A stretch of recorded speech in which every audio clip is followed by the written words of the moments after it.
For installations where it is preferred that the supply pipework is hidden, the profile of the panel can be extended to the ceiling using a pipe cover. The pipe cover has a maximum length of 940 mm, but can be cut to size to suit any situation. Instead of fitting the panel's top end cap, attach the width brace and then the gasket and alignment pins. Cut the pipe cover to the appropriate length.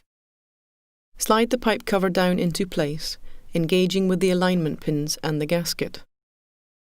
Position the cuff over the gap with the hole in its lower position, then mark the hole's position on the pipe cover.